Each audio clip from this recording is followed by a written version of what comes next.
Bismillahirrahmanirrahim. Assalamualaikum warahmatullahi wabarakatuh. Baik, bertemu lagi dengan saya, Ramadan Fadil Al-Mughni.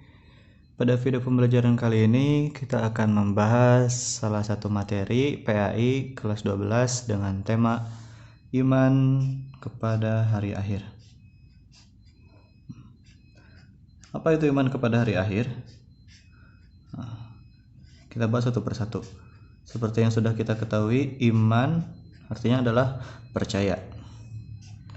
Iman secara bahasa artinya adalah percaya. Sedangkan iman secara istilah adalah tasdiqun bil qalbi wa amalun bil wa iqrarun bil lisan wa amalun bil jawarih. Apa artinya? Iman secara istilah adalah tasdiqun bil qalbi, percaya dengan hati, percaya dengan sepenuh hati. Wa iqrarun bil lisan, dan mengucapkannya dengan lisan, dengan perkataan. Dan juga wa amalun bil jawarih, dan mengerjakan dengan anggota tubuh. Itu arti dari iman. Sekarang hari akhir. Apa itu hari akhir? Hari akhir secara bahasa, hari akhir secara bahasa artinya adalah penghabisan. Apa yang sudah penghabisan? Yaitu hari di mana seluruh makhluk Allah itu dihabiskan. Maksudnya dihabiskan apa? Dimatikan. Seluruh makhluk Allah, rohnya dicabut lalu dibangkitkan kembali. Itu. Secara bahasa juga hari akhir berarti pembalasan. Pembalasan apa? Pembalasan semua amal yang dikerjakan di dunia, baik itu amal baik, baik itu amal buruk, baik itu yang dikerjakan itu besar, baik itu yang dikerjakan itu kecil. Semuanya dibalas. Lalu hari akhir secara istilah. Apa hari akhir secara istilah? Hari akhir secara istilah adalah hari di mana hancurnya alam semesta. Hari di mana hancurnya alam semesta, di mana idza syamsu kuwirat, misalkan dalam Al-Qur'an, ketika matahari digulung, planet-planet ditabrakan, bintang berjatuhan. Pokoknya hari di mana alam ini hancur lebur, dihancurkan, diratakan, semuanya dimusnahkan, dan seluruh makhluk yang ada di alam dunia ini dimatikan. Seluruh makhluk, ya, bukan hanya manusia. Seluruh makhluk yang ada di dunia ini dimatikan. Bahkan sampai ke malaikat. Bahkan malaikat yang meniup sangkakala, bahkan malaikat maut pun semuanya dimatikan oleh Allah pada hari akhir ini. Semuanya, alam semesta dihancurkan dan seluruh makhluk dimatikan lalu dibangkitkan kembali. Ada juga yang mengartikan bahwa hari kiamat itu adalah hari di mana keadilan Allah ditegakkan seadil-adilnya. Jadi pada hari kiamat itu hari di mana keadilan Allah ditegakkan seadil-adilnya. Kebaikan sebesar biji zarah pun itu akan dibalas, dan keburukan sebesar biji zarah pun akan dibalas. Begitu kata Allah dalam Al-Quran. Itu pengertian dari iman kepada hari akhir. Selanjutnya, hari akhir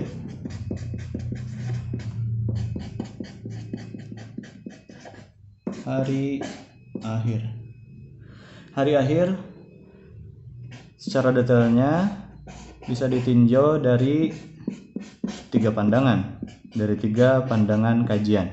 Pertama dari kajian Al-Quran, yang kedua dari kajian pengetahuan, dan yang ketiga dari kajian panca indera.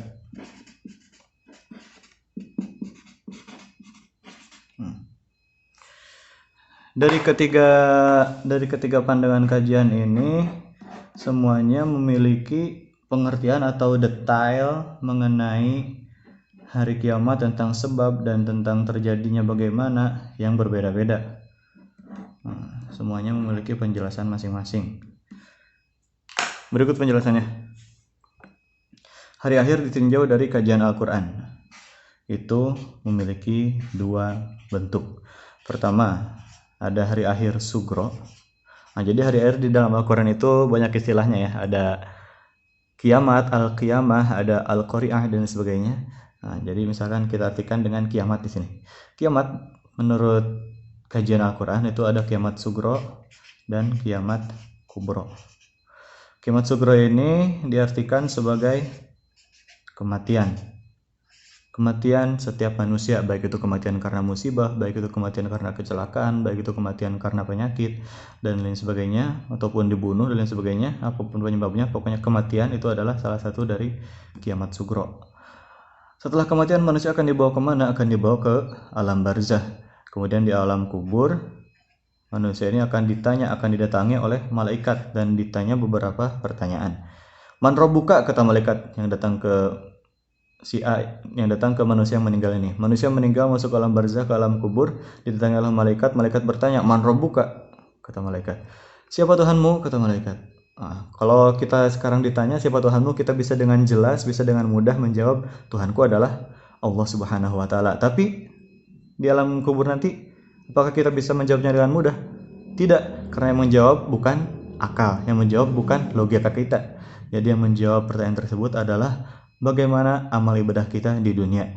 Misalkan ketika kita hidup di dunia senantiasa beribadah kepada Allah, senantiasa sholat tepat waktu, tidak meninggalkan sholat, senantiasa mengagungkan Allah dan lain sebagainya, maka ketika malaikat bertanya man rabbuka, siapa Tuhanmu, maka kita akan dengan mudah menjawab Rabbi Allah, Tuhanku adalah Allah. Sedangkan jika manusia ini hidup di dunianya selalu meninggalkan sholat, bahkan tidak pernah sholat, lalu walaupun dia muslim misalkan, tidak pernah sholat, lalu seolah-olah menuhankan uang atau menuhankan harta atau menuhankan tahta, maka ketika malaikat bertanya man rabbuka, siapa Tuhanmu, bisa jadi nauzubillah ya, orang itu akan menjawab Tuhanku adalah uang, Tuhanku adalah harta, Tuhanku adalah tahta, Tuhanku adalah kedudukan, pekerjaan dan lain sebagainya. Nauzubillah min dzalik. Maka ketika seseorang ini gagal dalam menjawab pertanyaan dari malaikat tersebut, dia akan mendapatkan siksa di alam kuburnya.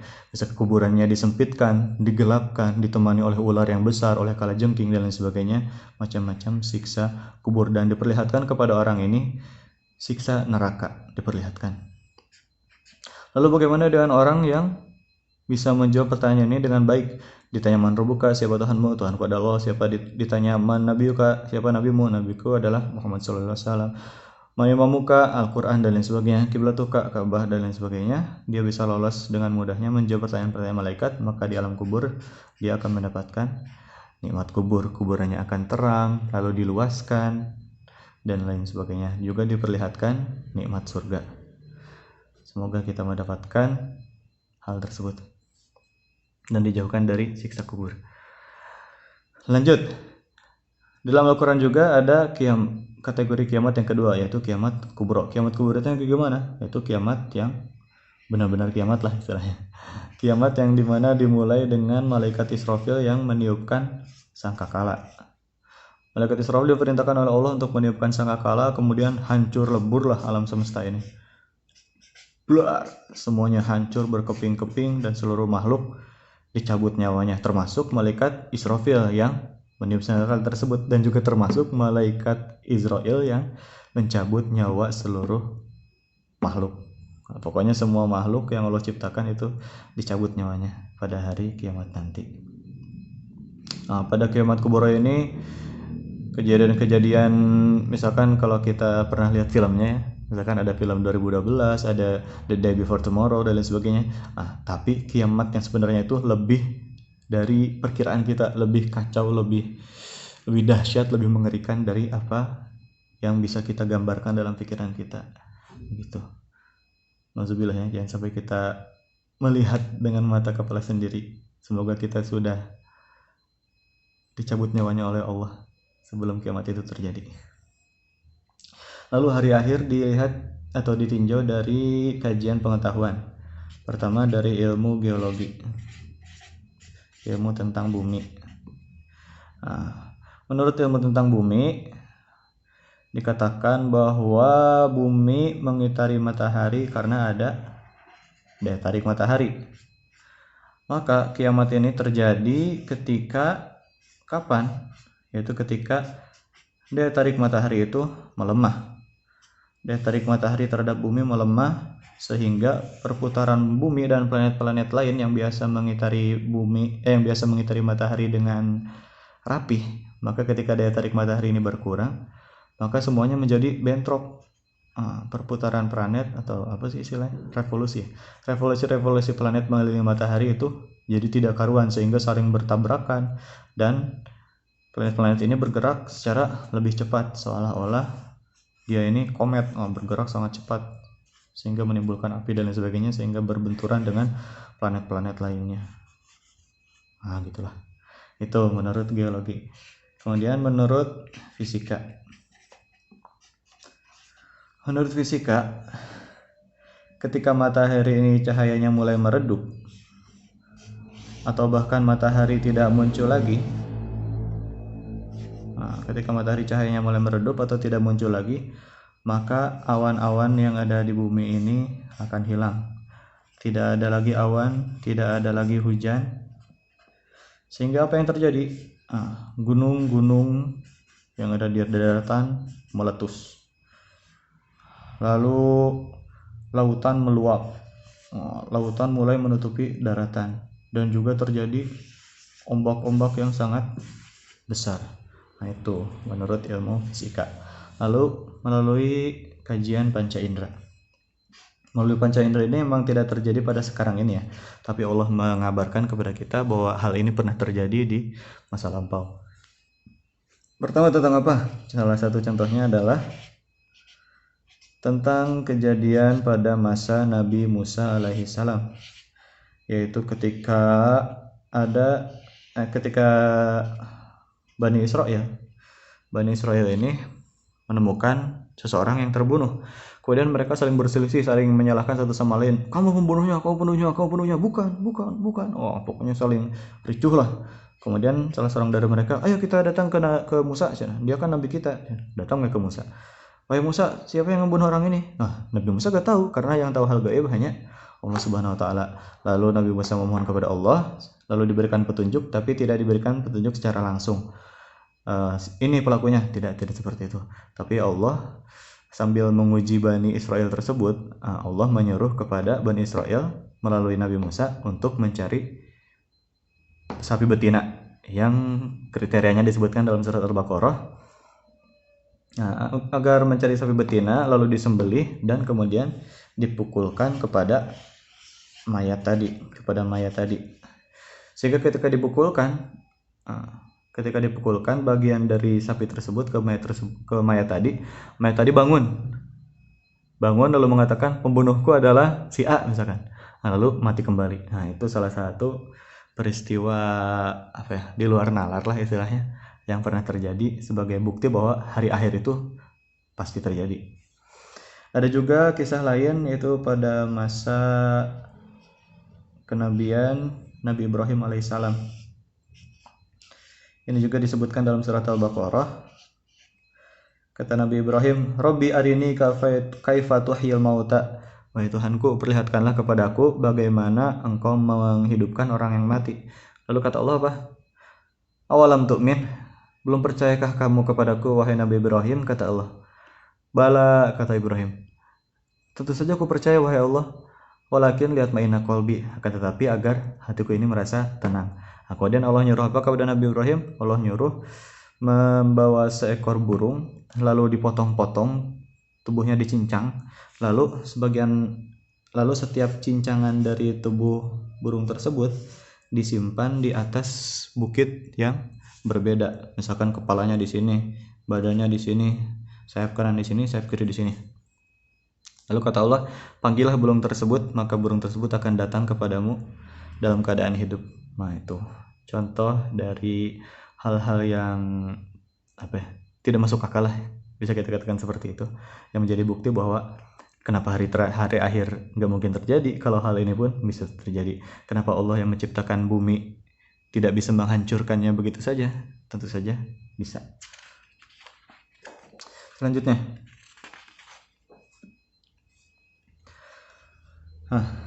setelah kiamat atau setelah manusia mati, setelah kiamat manusia akan beralih dari kehidupan di dunia menuju kehidupan di akhirat. Dan dalam peralihan ini ada beberapa periode yang dilalui oleh manusia. Periode pertama, ada periode yang disebut Yaumul Ba'ats. Yaumul Ba'tsi. Apa Yaumul Ba'tsi itu? Yaumul Ba'tsi adalah hari di mana manusia dibangkitkan dari alam kubur.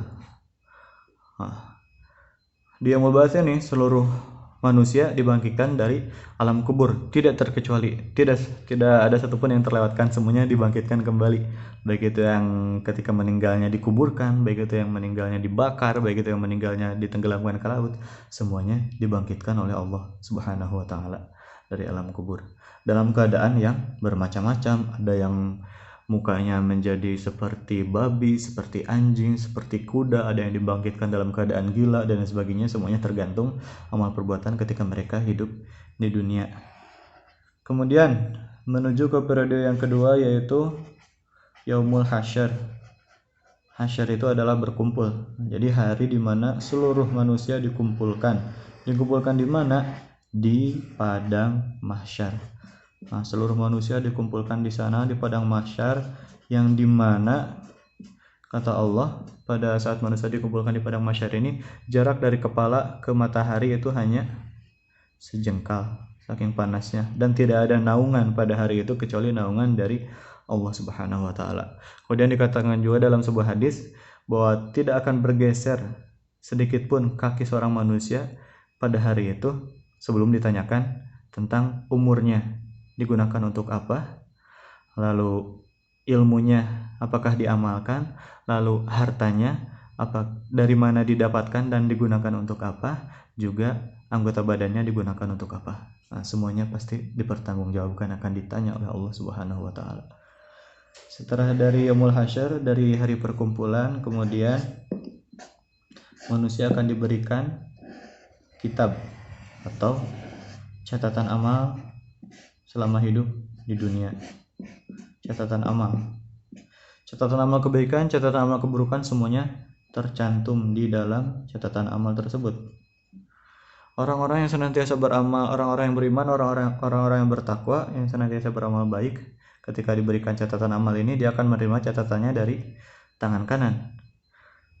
Wa amman utiya kitabahu biyaminih, sedangkan adapun orang yang menerima catatan amalnya dari tangan kanan, fayaqulu ha muqra'u kitabiyah, maka dia akan berkata, sok baca nih buku catatan amal saya, soalnya saya mah udah tahu bahwa hari ini tuh akan datang, kata orang yang menerima catatan amal dengan tangan kanannya. Sedangkan kebalikannya, orang yang menerima catatan amal dari tangan kiri, wa amman utiya kitabahu bisyimali fayaqulu ya laitani lam uta kitabiyah, orang yang menerima catatan amal dengan tangan kirinya, dia berkata, ya laitani, celakalah aku, kata dia, lam uta kitabiyah, mending gak usah dapat buku ini dah, kata dia, kayak gitu. Kenapa? Karena dia tahu setelah dapat catatan amal itu bahwa semua keburukannya yang besar maupun kecil tidak ada yang terlewatkan, tidak ada yang luput dari catatan tersebut, semuanya dicatat. Walam adari ma hisabiyah, maka kalau aku gak dapat catatan ini, aku gak akan pernah tahu bagaimana hisabku di hadapan Allah, kata orang tadi yang mendapat catatan amal dari tangan kiri. Halaka ma'aghna anni maliyah, ternyata harta yang aku kumpulkan di dunia itu, yang aku simpan, yang aku tabungkan, yang aku gunung-gunungkan di bank misalkan, tidak berguna sama sekali pada hari ini. Halaka anni sultaniyah, kedudukanku di dunia, kerajaan, tahta dan lain sebagainya tidak berguna, malah akan menghancurkan diriku di hari ini, kata orang yang menerima catatan amal dengan tangan kiri. Setelah menerima catatan amal, maka manusia akan menuju ke Yaumul Hisab atau mizan istilahnya, yaitu hari di mana seluruh amal yang dilakukan oleh manusia ini ditimbang, baik itu amal baik, baik itu amal buruk. Faman ya'mal mithqala dzarratin khairan yarah, kata Allah. amal kebaikan sekecil apapun akan dibalas. Misalkan kita imatatul adza anitorik, kita menyingkirkan menyingkirkan halangan dari jalan, menyingkirkan kerikil, menyingkirkan sampah, itu akan menambah berat dari catatan dari amal baik kita. Wa may ya'mal mithqala dzarratin syarran yarah, kata Allah. Dan sekecil apapun keburukan yang kita kerjakan itu akan dibalas, kata Allah. Maka kita gibah, kita ngambil barang orang lain, kita misalkan jajan gorengan 5 dibayarnya 3 dan sebagainya, semuanya diperhitungkan.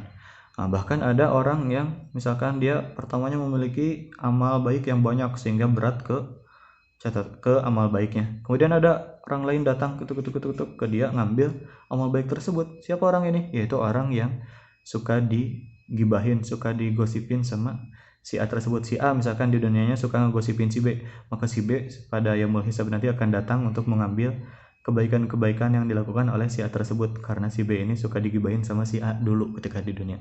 Lalu bagaimana kalau si A ini di dunianya suka ngegibahin si B tapi tidak punya amal baik sama sekali? Maka si B akan datang pada yaumul hisab, pada yaumul mizan nanti, dan memberikan amal-amal buruknya kepada si A, sehingga si A ini timbangan keburukannya semakin berat lagi. Nauzubillah ya. Lalu dari yaumul hisab, manusia akan dibawa ke sirat. Sirat itu apa? Yaitu jembatan yang menghubungkan dua bukit menuju ke surga, dan di bawahnya adalah neraka. Dikatakan dalam sebuah keterangan, sirat ini 7 kali lebih tipis dari sehelai rambut. Bagaimana cara nyebrangnya? Tentu saja tergantung amal perbuatan kita di dunia. Ada yang berjalan dengan santainya sehingga sampai di surga. Ada juga yang terbang dengan cepat sehingga sampai di surga. Ada yang berlari, ada yang naik kendaraan, naik hewan kurban misalkan sampai di surga. Ada juga yang bersusah payah, dia merangkak kemudian jatuh di tengah ke dalam neraka misalkan, nauzubillah. Ada juga yang baru melangkahkan kaki dia langsung terjatuh ke bawah. Ada juga yang baru melangkahkan kaki, saking tipisnya jembatannya maka jembatan tersebut menjadi sangat tajam, kakinya jadi terbelah lalu jatuh ke neraka, nauzubillah min dzalik. Semuanya pasti menyeberangi jembatan ini, tetapi kemampuan seseorang menyeberangi jembatan ini tergantung pada amal perbuatannya ketika hidup di dunia. Setelah itu baru manusia menuju ke yaumul jaza. Jaza itu hari pembalasan. Semua amal yang dilakukan di dunia akan dibalas oleh Allah Subhanahu wa taala. Sehingga orang-orang yang beriman, orang-orang yang bertakwa, orang-orang yang senantiasa mengerjakan amal-amal kebaikan di dunia, maka di yaumul jaza tersebut akan Allah masukkan ke surga. Surga yang sangat indah, surga yang dimana di dalamnya ada sungai-sungai susu, sungai madu, ada juga sungai arak yang tidak memabukkan. Semua keinginan akan diberi di surga tersebut. Pokoknya nikmat yang tiada tara di surga tersebut. Dan di yaumul jaza tersebut surga. Ketika orang tersebut memiliki amal buruk yang banyak atau bahkan tidak beriman kepada Allah, nauzubillah, maka orang tersebut akan dimasukkan ke dalam neraka, akan dibakar di dalam api neraka. Dan siksa di neraka ini tidak berakhir dengan seseorang itu meninggal di neraka, enggak. Ketika seseorang disiksa di dalam neraka, dia akan disiksa sampai tubuhnya hancur, dibakar sampai tubuhnya hangus, sampai hilang tinggal tengkorak, lalu diutuhkan kembali, dibakar lagi, diutuhkan kembali, dibakar lagi, diutuhkan kembali, dibakar lagi. Nauzubillah ya, jangan sampai kita merasakan hal yang demikian. Nauzubillah min dzalik.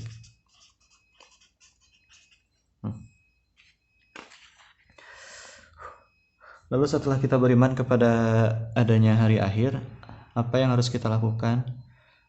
Pertama, kita harus menjauhi yang namanya maksiat. Kenapa? Karena kita tahu bahwa kehidupan di dunia ini hanya sementara.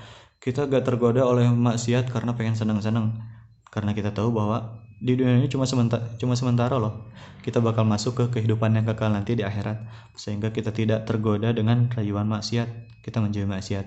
Dan juga karena kita tahu bahwa bahwa balasan bagi orang-orang yang beriman dan bertakwa dan memiliki amal-amal baik yang diridhoi oleh Allah, maka balasnya adalah surga yang nikmatnya tiada tara. Maka orang ini akan semangat mengumpulkan amal-amal kebaikan, semangat melakukan ibadah-ibadah, semangat mencari ridho Allah Subhanahu wa ta'ala. Di dunia ini semangat ya, puasa sunat ayo, sholat wajib tentu, sholat sunnah ayo, semuanya dikerjain, semua kebaikan-kebaikan dikerjain oleh orang tersebut karena dia mengharap ridha Allah agar di akhirat kelak dimasukkan ke dalam surga Allah Subhanahu wa ta'ala, sehingga dia senantiasa termotivasi untuk melakukan kebaikan-kebaikan, tidak meninggalkan apa yang diwajibkan oleh Allah, apa yang diperintahkan oleh Allah, dan menjauhi semua larangan-larangan Allah.